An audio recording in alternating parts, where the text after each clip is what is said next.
அனைவருக்கும் வணக்கம். இன்று நாம் காணக்கூடிய திருக்குறள் இறைவாழ்த்து குறள் எண் 5. இருள் சேர் இருவினையும் சேரா இறைவன் பொருள் சேர் புகழ் புரிந்தார் மாட்டு. இறைவனது உண்மையான புகழை விரும்பி அன்பு செலுத்துபவர்களுக்கு இன்பம் துன்பம் என்ற இரு வினைகள் இல்லை அப்படின்னு சொல்லி வள்ளுவர் சொல்றார். மிக அருமையான கருத்து. இதை உங்களுக்கு ஒரு சான்று மூலமா நான் சொல்ல விரும்புகிறேன். ராமாயணத்தில் ராமன் காட்டுக்கு சென்றான். அந்த நிகழ்வு நம்ம எல்லாருக்கும் தெரியும்.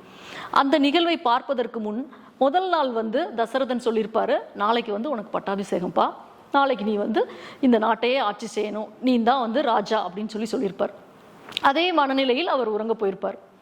அடுத்த நாள் காலையில் வரும்போது இல்லை நீ உனக்கு இன்னைக்கு பட்டாபிஷேகம் கிடையாது, நீ காட்டுக்கு போகணும் அப்படின்னு சொல்லிடுறாரு. அப்போ உடனடியாக ராமன் எதையுமே முகத்தில் வெளிப்படுத்தாமல், ராமன் என்பது ஒரு இறை அவதாரம் நம்ம பார்த்தோம். ஆனால் அந்த இறை அவதாரம் ஒரு மனிதனாக இங்கே வடிவெடுத்து வரும்போது மனிதருக்குரிய உணர்வு தான் இருந்தது. அப்படி இருந்தும் மனிதருக்குரிய அந்த இன்ப துன்பம் எதுவுமே இல்லாமல் சமநிலையில் ராமன் இருந்தான். மிக அற்புதமான இந்த சான்றை உங்களுக்கு நான் பொருத்தி காட்ட விரும்புகிறேன். அடுத்த நாள் காலையில் காட்டுக்கு போகணும்னு சொல்லும்போது எந்தவித, இப்போ நம்மகிட்டே சொல்கிறோம், முத நாள் நைட்டு உனக்கு சொத்தை உன் பேரில் எழுதி வச்சிடறேன்ப்பா அப்படின்னு சொல்கிறாரு அப்பா. அடுத்த நாள் காலையில் கிடையாது, சொத்து உன் பேரில் கிடையாது, தம்பிக்கு எழுதி வைக்கிறேன் கிடையாது அப்படின்னு சொல்கிறாங்க. அப்போ நமக்கு எப்படி இருக்கும் மனநிலை? அது எப்படி முத நாள் எனக்குன்னு சொன்னீங்க, அதை வச்சு நான் நிறைய திட்டம்லாம் போட்டேன், இன்னைக்கு இல்லைன்னு சொல்கிறீங்க, அதெல்லாம் என்னால் முடியாது அப்படின்னு சொல்லி நமக்கு மனம் இதாகும், அதை ஏற்றுக்கவே முடியாது.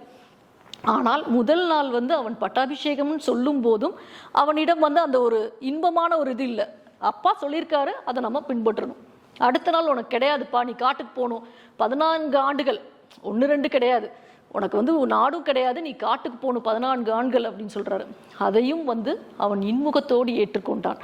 அப்ப ராமனின் அந்த நிகழ்வு எப்படி இருக்கு அப்படின்னா, அப்பா என்ன சொல்றாரோ அதை அப்படியே கேட்கணும். நாடு கிடைக்கும் போதும் அவன் இன்பம் அடையலை, நாடு இல்லை நீ காட்டுக்கு போன்னு சொல்லும் போதும் துன்பம் அடையலை. அப்ப அந்த இன்பம் துன்பம் என்ற இரு வினைகளை கடந்த நிலையில் ராமன் இருந்தான். இறை அவதாரமாக இருப்பினும் மனிதனுக்குரிய அந்த புலன்களோடு இருந்தாலும் அதை மிக அருமையாக இன்பம் துன்பம் இல்லாத ஒரு நிலையை ராமன் கையாண்டான். அதை தான் இங்க வள்ளுவரும் சொல்றாரு. இருள் சேர் இருவினையும் சேரா இறைவன் பொருள் சேர் புகழ் புரிந்தார் மாட்டு.